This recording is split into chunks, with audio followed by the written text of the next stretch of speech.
aujourd'hui, nous sommes en immersion à la conférence CAIL 2025 et nous avons l'honneur d'accueillir une femme passionnée de Christ, à la recherche du cœur de Dieu, une femme entrepreneuse, combative, active.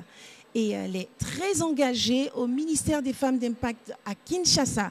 Nous avons aujourd'hui l'honneur de recevoir Pasteur Rosie sur le plateau du ministère des femmes d'impact online. Bonjour Pasteur Rosie. Bonjour, comment tu vas? Ça va, moi ça va, par la grâce de Dieu. Merci d'avoir accepté notre invitation, c'est un honneur pour nous. C'est une première au ministère des femmes d'impact online. Et j'ai décrit un petit peu votre biographie, une femme active. J'ai cru comprendre que partant de Paris, vous êtes arrivée en Afrique. Ouais. Il fallait de beaucoup de force, être combative. Et il n'y a pas que ça, il y a d'autres casquettes. Mais pour nous aujourd'hui, c'est surtout la conférence. Donc c'est un thème qui vous parle, qui vous décrit. Il aurait fallu avoir cette casquette pour trouver sa place au ministère des femmes d'impact, mais sur ce territoire. Alors pour vous aujourd'hui, nous avons des questions à vous poser, Pasteur Rosie. Merci. Alors nous croyons que vraiment, il est important que ces femmes connectées aujourd'hui puissent avoir des clés. Alors nous avons des questions pour ces femmes connectées aujourd'hui qui ont ce désir d'entendre Pasteur Rosie leur donner des tips, des enseignements ou du moins juste une information. Qu'est-ce que vous direz à ces femmes connectées? Qu'est-ce qu'elles devront faire? Comment les aider à rentrer sous ce thème invincible en tant que femme? Non pas seulement en ligne, mais en tant que femme. Waouh! Alors, merci vraiment pour l'invitation. Alors, je vous salue à toutes les femmes connectées, d'où que vous soyez. Vous êtes vraiment des femmes combatives. Pour le coup, c'est vous qui l'êtes.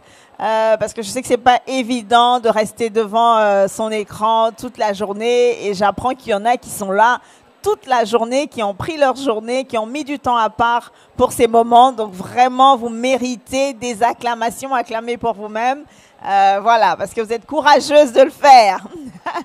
Alors, si je dois répondre à la question, alors ta question, elle m'emmène à faire un récap de tout ce qu'on a entendu depuis le début, parce que effectivement, les oratrices qui sont déjà passées jusque-là nous ont donné beaucoup de, on va dire, de réponses déjà et de début de réponses pour chacune. Et moi, pour ce que j'ai retenu, qu'est-ce qu'il faut pour être invincible? C'est ça, qu'est-ce qu'on doit leur dire? Comment est-ce qu'elles doivent faire? Les aider à être invincible. Alors, ça a été dit, donc je vais le redire. Il faudrait vraiment s'attacher à Dieu en premier, s'attacher à la parole de Dieu, ce que vous êtes en train de faire en écoutant là, cette conférence online. Il faudrait vraiment avoir le désir. Alors ce désir, je pense que ça augmente au fur et à mesure. Il y a une oratrice qui nous a dit le désir de Dieu, de connaître Dieu et de manifester Christ dans notre génération. Mais il y a une oratrice qui disait, je crois que c'est Pasteur Maud et Pasteur Reader qui ont dit, il faut vraiment avoir le cœur à pardonner. Donc je pense vraiment, pour moi, le maître mot là, pour être invincible, il faut commencer par travailler son cœur. Nous, les femmes, on est dites comme étant des femmes, des personnes, des êtres relationnels. Et nous aimons nos relations, nous aimons vraiment marcher avec des personnes. Nous en avons besoin d'ailleurs, je crois que tout le monde en a besoin. Et je pense que dans les relations, il y a besoin de pardonner, il y a besoin de comprendre, il y a besoin de se mettre à la place de l'autre, il y a besoin d'aimer et d'exprimer son amour. Il y a besoin, je ne sais pas, qu'est-ce que je dois rajouter encore, mais je pense vraiment qu'il faudrait décider tout juste de mettre en pratique cette parole que nous écoutons. Que nous ne puissions pas, la Bible dit que ne vous bornez pas à écouter, mais mettez en pratique. Amen. Que nous soyons promptes à mettre en pratique. Amen. Et commencer tout de suite. Et le pasteur, je crois que c'est le pasteur, elle n'aime pas qu'on l'appelle pasteur, elle est missionnaire. La missionnaire Audrey le disait tout à l'heure, il faut vraiment être prompte à mettre en pratique. C'est-à-dire qu'on apprend à écouter la voix de Dieu, c'est ce qui nous est enseigné, et on met en pratique tout de suite.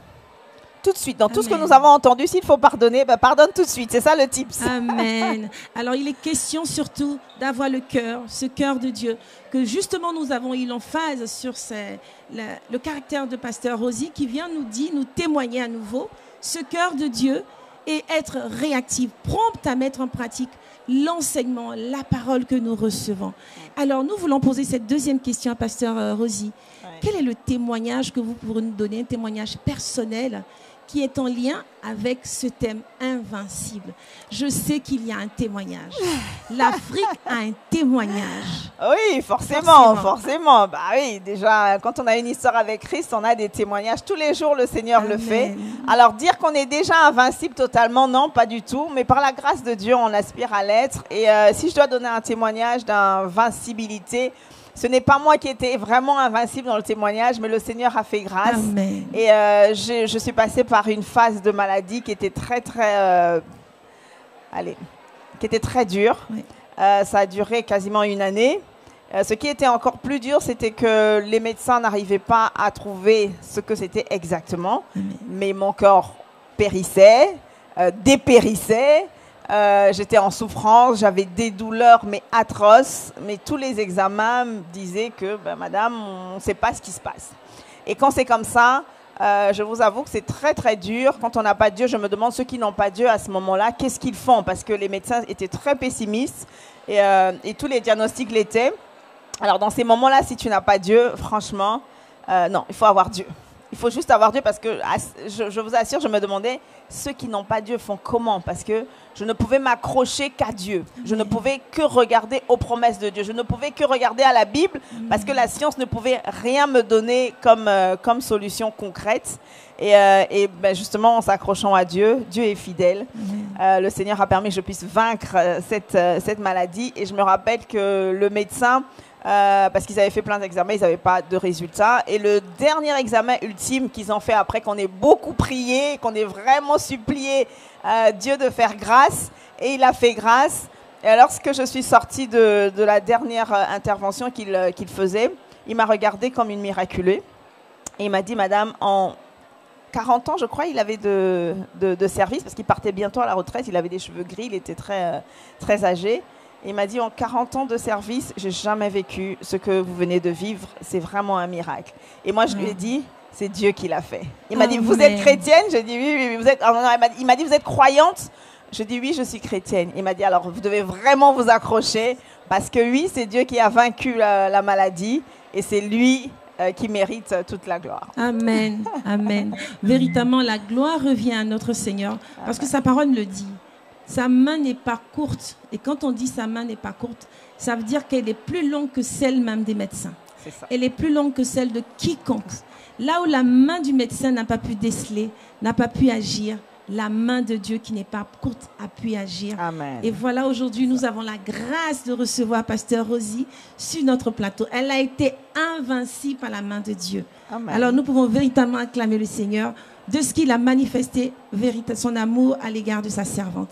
Alors, il y a certainement des questions que les femmes en ligne ont le désir de poser à Pasteur Rosie.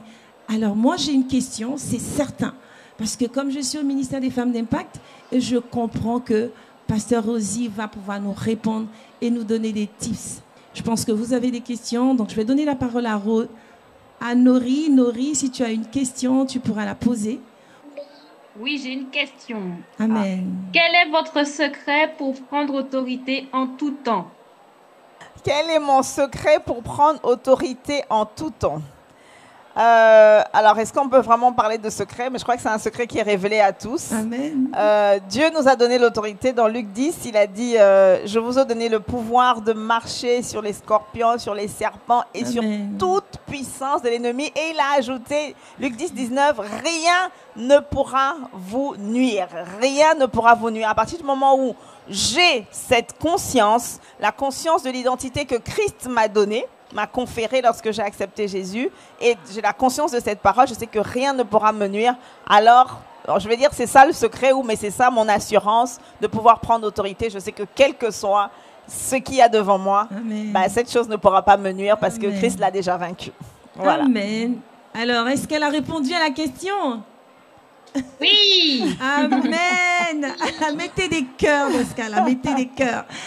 Alors, moi, je vais la poser cette question à Pasteur Rosie. Alors, au regard de la mobilisation que vous avez en tant que responsable des femmes d'Impact à Kinshasa, je pense que les femmes ont été transformées.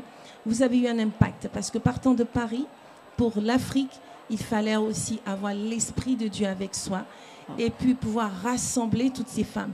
Quelles sont les actions que vous avez pu mener pour que ces femmes puissent être transformées, cet impact puisse être visible aujourd'hui? Alors, en toute humilité, on n'a pas encore vraiment atteint tous les objectifs qu'on doit atteindre, mais effectivement, il y a quelque chose qui se passe. Il y a quelque chose qui est en marche. Il y a vraiment la main de Dieu qui nous accompagne. Nous fonctionnons vraiment sous la mission qui nous a été conférée, qui nous a été donnée. Donc, on ne réinvente pas la roue. Comme tu disais, on a été ici, on a vu les mamans Maud et maman Abby fonctionner. On est parti reproduire ce que nous avons appris. Et c'est ce que nous faisons. Donc, la dynamique actuellement, vraiment, ce sur quoi on s'appuie au niveau de Kinshasa pour mobiliser les femmes, on est vraiment axé sur l'identité et sur le changement de mentalité. Et donc, on a vraiment comme activité le partage de la parole. On étudie vraiment, c'est la consigne que Dieu nous a donnée, d'étudier la Bible. Donc, les femmes sont en train de décortiquer les versets de la Bible parce que c'est vraiment cela le fondement. La Bible dit que mon peuple périt parce qu'il lui manque la connaissance. Donc, on veut vraiment pallier, on veut vraiment, on va dire, éradiquer le manque de connaissance parce que c'est ça qui va faire qu'on puisse éradiquer, on va dire, tous les maux et toutes les souffrances que les femmes et que l'humanité peut vivre. Donc, vraiment, on travaille sur la parole, la connaissance de la parole, la compréhension de la parole et beaucoup de prières. Amen. Beaucoup de prières, des temps de prière, de rassemblement et puis des actions, c'est vrai, pour les âmes. Mais vraiment, on est vraiment axé sur la parole, la prière et quelques autres actions. Puis on aura l'occasion peut-être d'en parler. Certainement, certainement. Sur un autre plateau, bien évidemment. Ouais. Merci pour cette réponse. Alors moi, j'ai une dernière question par rapport à l'évangélisation. Je pense qu'arriver en Afrique, pourquoi j'insiste sur le fait d'arriver en Afrique? Parce que c'est une autre population différente de celle de l'Europe, de l'Occident. Donc ça demande, je pense, beaucoup en termes de prière, de temps de prière, de consécration, d'intimité. Et aujourd'hui, qu'est-ce que vous avez pu mettre en place? Quelle est la clé que vous avez reçue pour être aujourd'hui cette femme d'impact? Tant au niveau de l'évangélisation, mais du ministère en tant que tel. Quelle est la clé, oui? Alors, pour l'évangélisation, dans l'église à Kinshasa, nous avons un mouvement qu'on nous appelons Mbongwana. Mbongwana veut simplement dire transformation. Donc, ça parle de changement de mentalité, de changer de vie, comme Jésus avait dit lorsqu'il avait commencé son ministère sur terre. Il disait, le royaume des cieux est proche, donc changez votre manière de vivre, changez laissez tomber vos traditions, laissez tomber vos pensées d'hier, je vais dire ça comme ça, et adopter la manière de penser de Dieu. Donc là, vraiment, c'est sur ça qu'on est axé et on fait des campagnes d'évangélisation et c'est au niveau de l'église, mais les femmes aussi en font. Donc les femmes font des campagnes d'évangélisation. On a des moments où c'est nous-mêmes qui partons aussi chercher les âmes qui sont dans les rues et Dieu nous fait grâce. Et ça, c'est quelque chose, je pense que Dieu nous a donné comme clé pour gagner parce que la mission reste la même, hein, vraiment comment on appelle ça, dépeupler le monde des ténèbres pour peupler le royaume des cieux. Et pour ça, il faut aller chercher des personnes qui sont perdues, des personnes qui sont dépourvues, des personnes qui sont déprimées, des personnes qui sont oppressées. Et on va les trouver dans les rues, on va les trouver sur Internet, on va les trouver sur les réseaux sociaux. Et ça, c'est une action que nous menons et je pense vraiment que le Seigneur l'a donné comme clé pour pouvoir répandre la parole au niveau de la localité où nous sommes. Amen. Amen. Donc je suppose qu'en termes d'intimité, vous consacrez beaucoup de temps. Alors ta question elle est personnelle, c'est ça? Autant personnel, j'aimerais savoir. Ok, en ce qui me concerne, alors est-ce que je consacre beaucoup de temps? J'aimerais consacrer vraiment beaucoup plus de temps. Mais effectivement, il y a une routine qui est mise en place par la grâce de Dieu. Là, on a maintenant, je me suis aussi collée. J'ai collé ma routine à Commandomata, mais c'était déjà un peu ça, des temps de prière où vraiment le Seigneur, c'est vraiment entendre Dieu, se réveiller à l'aurore, avant l'aurore, déclarer, beaucoup de déclarations, chercher Dieu dans l'intimité, ne pas faire semblant, ne pas paraître, ne pas faire pour quelqu'un, mais vraiment vivre son intimité avec Dieu, sa relation avec Dieu pour soi et pour Dieu d'abord. Tu vois, je ne fais pas ça parce que je suis pasteur ou femme de pasteur, mais je vis pleinement ma relation avec le Christ. Je pense que c'est ça vraiment l'authenticité, c'est ça l'intégrité comme valeur pour pouvoir se ressourcer soi-même, aller chercher Dieu. Et ce que Dieu me donne, je peux le partager avec les autres. Mais si Dieu ne me donne rien, si je ne cherche pas Dieu, si je n'ai pas cette intimité avec Dieu, je ne pourrai pas donner quoi que ce soit à quelqu'un. On ne donne que ce qu'on a. Amen. Donc je vais chercher auprès de Dieu personnellement, quotidiennement, régulièrement, ce que Dieu veut ce que Dieu veut donner au travers de moi, tout simplement. Amen. En fait. Voilà. Amen. Être ce vase qui sait venir devant le trône de sa grâce, créer cette relation, recevoir, et quand on reçoit, aller le donner à nous, aux autres, afin que la voix de Dieu soit entendue. Alors on rend grâce à Dieu pour toutes ces réponses. Merci à Pasteur Rosie pour ce moment mis à part pour nous, femmes connectées, femmes en ligne, le ministère des Femmes d'Impact Online. Merci. Nous sommes très heureuses en tout cas d'avoir pris ce temps avec vous. Nous croyons que cette invitation sera renouvelée à très très... Une question en ligne, c'est ça? Vous avez des questions? Oui. Parce que c'est comme en présentiel, hein. Les gens se réveillent à la dernière minute. C'est quand c'est fini que ça commence. Alors, on prend votre question et je pense que ce sera certainement la dernière. Oui, vraiment, je m'excuse. Je m'appelle Gertrude. Bon, là, je suis actuellement à Istanbul. Ce n'était pas vraiment une question en soi, mais je voulais vraiment témoigner de l'amour de Dieu parce que l'intervention de Pasteur Rosine nous a vraiment fait du bien. Nous a fait du bien parce qu'avant qu'elle puisse intervenir, on était justement en train de parler sur les pathologies. Parce que nos corps souffrent énormément et lorsque vous êtes intervenu, franchement, c'est une grâce. Je prends pour mon exemple, mon corps souffre de pas mal de pathologies. Et ce que vous avez témoigné, ça nous a touchés parce que tout à l'heure, c'est de ce qu'on est en train de parler et je tiens vraiment à rendre toute la gloire à Dieu pour votre intervention. Amen, amen. Merci Seigneur. Je comprends pourquoi j'étais là, je comprends pourquoi vous êtes là. C'est vraiment un message de réconfort. Amen. Il n'y a pas de hasard avec Dieu. Donc, Dieu m'a emmené spécialement pour vous. Effectivement, c'est vrai qu'on ne se pose jamais la question pourquoi est-ce que les gens sont online. Je pense qu'il y en a qui sont online parce qu'ils sont loin des églises Impact Centre Chrétien. Il y en a qui sont online parce qu'ils avaient des programmes, ils n'ont pas pu se déplacer. Mais je pense que dans le lot, il y a aussi des personnes qui auraient voulu ne pas être online, mais qui n'ont pas pu se déplacer parce que le corps était limité. Mais nous allons prier pour vous. Nous allons prier pour que le Seigneur puisse intervenir et que pour tous ceux qui sont souffrants dans leur corps, que Dieu puisse faire quelque chose de spécial pendant que vous êtes en train de prendre ce temps malgré les limitations de votre corps. On va prendre 1 minute et on va prier si tu le permets en français. Oui, je permets. Ok. Alors on va prier pour toutes nos sœurs et même s'il y a des frères aussi qui sont connectés. Seigneur, nous te rendons grâce, nous te disons merci. Merci parce que nous savons que tu es Dieu au-dessus de tout.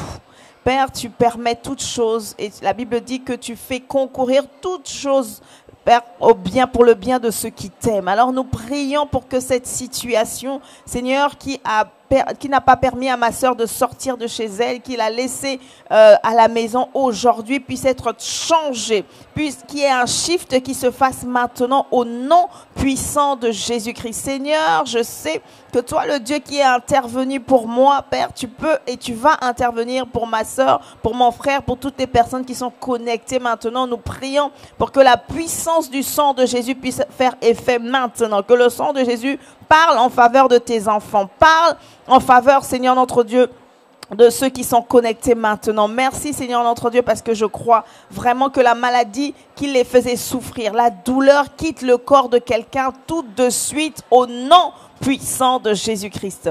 Père de gloire, nous te disons merci parce que nous savons que ta main n'est pas courte pour agir. Tu agis dans la maison de tout un chacun. Tu agis partout où nous sommes. Maintenant, tu le fais et nous allons témoigner la gloire du nom de Jésus. Alléluia. Parce que toute maladie a quitté les corps avec action de grâce. Au nom de Jésus, nous disons un bon Amen. Amen. Alors dis Amen avec foi parce que je crois que tu es guéri. Amen. Amen. Amen. Moi, je dis Amen. Amen à cette prière. Amen. Amen. On bénit le Seigneur parce que c'était pas prévu. Et c'est à cela qu'on appelle femme d'impact. Yes. Où qu'elle arrive, elle manifeste l'impact du Saint-Esprit au travers du vase que le Seigneur utilise, dont elle est. Merci, Pasteur Rosie. Merci pour votre amour. Merci pour votre cœur. Merci, merci. Et puis, on bénit le Seigneur pour toutes Merci ces à femmes vous. qui sont On vous qui se envoie sont des connectées. cœurs là où vous êtes. Merci. Soyez Au revoir. bénis. Soyez bénis et on vous dit...